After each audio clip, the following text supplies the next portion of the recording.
Oh, say can you see? October 14th, 1947, Chuck Yeager, flying the Bell XS-1 over Rogers Dry Lake in Southern California, was the first pilot to go supersonic Mach 1.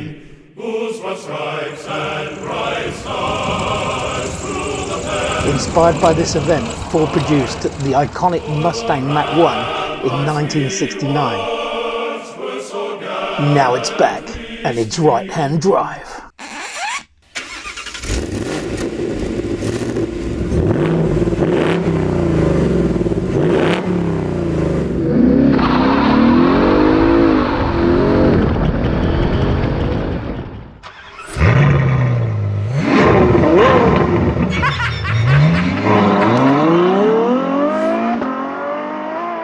Kia ora and welcome to Tarmac. Today I've got my hands on the new Mustang Mach 1. It's a model that's so limited that actually they're all sold out in New Zealand bar this one. That's right, Ford have actually kept one behind just for us to play with. And since I'm a Mach and a Mach 1, come on, let's come and play with this one. Now, Ford are claiming that this is the most track-focused Mustang that they've had in New Zealand, and I can quite believe why. I'll get to the technical side of it in a minute, but just look at it. It really is a stunning example of what they can do with this Mustang, and really, it's such a good looker. This one pays perfect homage to the 1969 original with these nice bold lines on it. This one happens to be in jet fighter grey with these orange stripes, and it just stands out. And there really is Mach 1 badges all over the place. I'll show you those in a minute. A quick look around the front here. The pony badge is actually blackened out, so you can see that. The front grille here, these vents are not vents, they're basically just filled in. You'd think that they would be able to pipe some more airflow through to the engine, but you know, I guess they don't need it. The front splitter and the rear diffuser add 22% more downforce when it's going fast. So these are not just good looking trim, but they are good looking trim. And also these vents here do actually put lots of air through to the brakes, which are Brembo. Show you those in a second, but also keeps them cool. And the rest of the vehicle, it is cool. There are some air vents into the bonnets here, but again, it does let some air out, but not much. Round the side, more bold detailing, particularly this orange stripe that really runs down the sill here, and actually nice blackened out sill here. The Mach 1 badging, these unique feet, they're based on the GT500, I believe, but look at them, really nice, I don't know, stunning feet with Michelin pilots on them and Brembo brakes. I think they're 4-pot, so certainly lots of stopping power too. More Mach 1 signage. You really do know that this is a Mach 1. There's a slither of a boot spoiler here, which is, you know, again, pretty cool.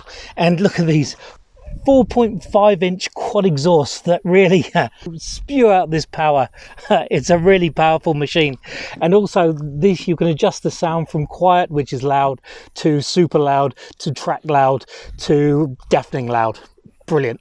Under the bonnet, of course it's a V8, but thanks to the clever engineers messing around with an open-air induction system and an 87mm throttle body, what it gives you now is 345 kilowatts at 7,500 revs. Amazing. And 556 newton meters at 4,600 revs. This is an absolute beast of a 5-litre. What's more, in this case, it's all strapped to a 6-speed manual Tremac gearbox, which basically just rev matches, blips well, is absolutely a dream to drive with. It's got such a close gate and just so much fun. It's amazing. Speaking of that, let's take it for a drive and I'll show you the inside and just how much fun it is to drive.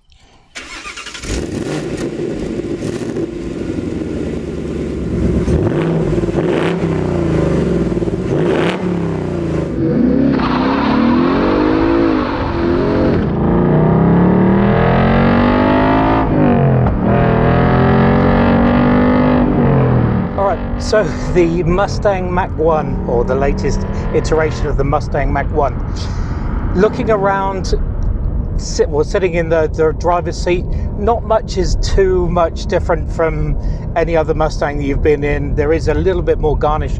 There is the Mach 1 nameplate over there that tells you it's a Mach 1. It's also registered to make sure that you know it's a one-off, unique or limited edition. But other than that, the seats are a little bit more comfortable, a little bit more supportive.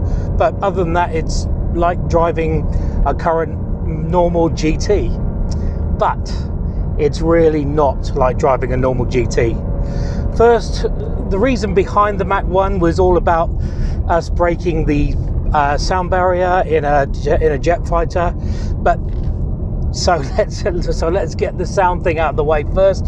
If you push the pony here, go down to the exhaust mode, you can check in there, and you've got quiet, which is what we're in now, normal, sport, or racetrack.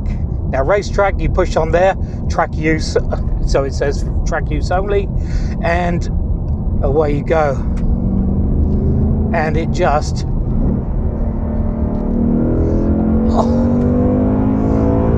turns it into such a loud exhaust. That's the baffles are open, everything's ready to go, and it sounds amazing, really does. Virtually whatever speed you're at just sounds great.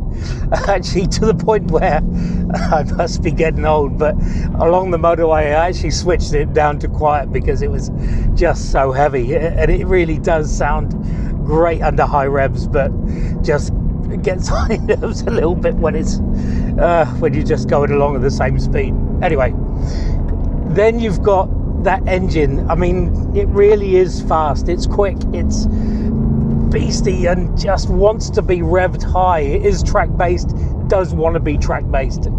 Excellent. Overall, this vehicle is a sort of step up from the GT and down from the Shelby, so it sort of sits somewhere in between. But of course there is no Shelbys with a right hand drive as far as from production, so this one is it, and boy is it. Up front you've got stiffer sway bars and stiffer springs, and it's got the subframe of the GT 350, so there's quite a lot going up front.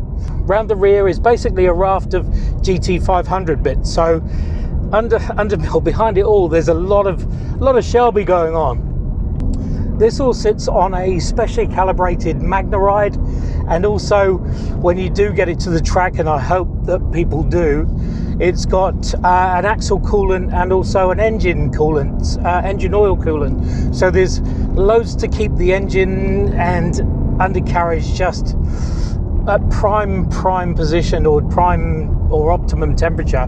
So ready to play, ready to go fast, and you're going to want to go fast in this because it wants you to. The revs go right up, and it just, everything points north. You want to break the speed limit. Actually, you can break the speed limit in second gear, so just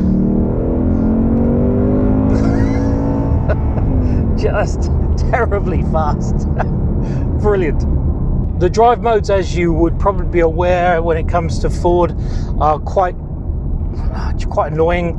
The button's well away from you, and you're flicking it up to go into normal, and then it goes into the My mode, and then back to your gear stick thing, then Sport Plus, and then up to racetrack, and it's just quite confusing.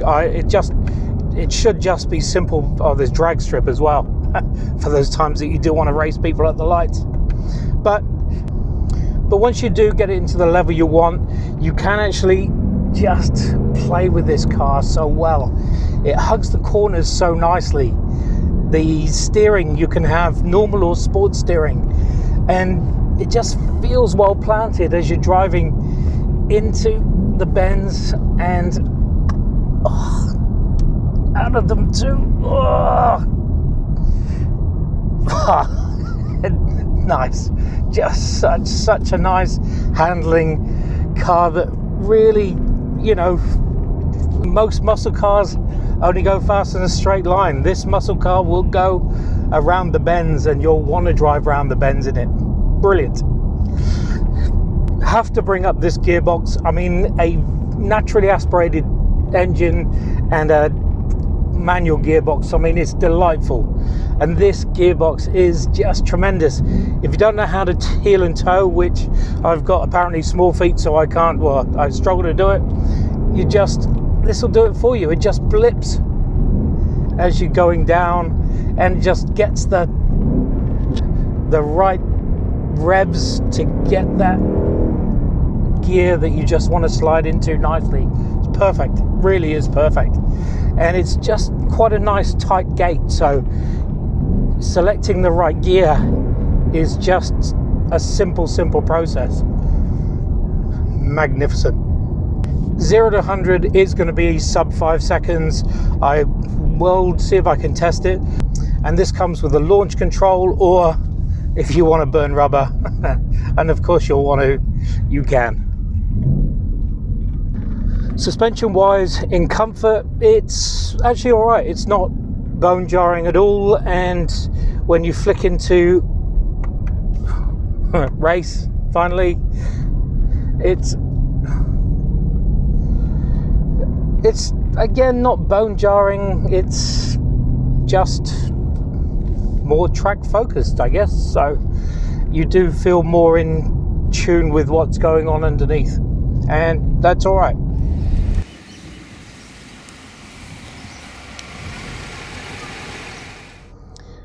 So there you have it, the new Ford Mustang Mach 1 limited edition. I personally believe it's an instant classic. It's sold out here. I mean, it was under 100 grand for a just hard to find 5-litre V8 manual gearbox. I mean, you can't go wrong. It's a shame, got to give this back, but I will have to. Thanks for watching. Make sure you subscribe. We'll be around here somewhere, and we'll see you on the next one. See ya.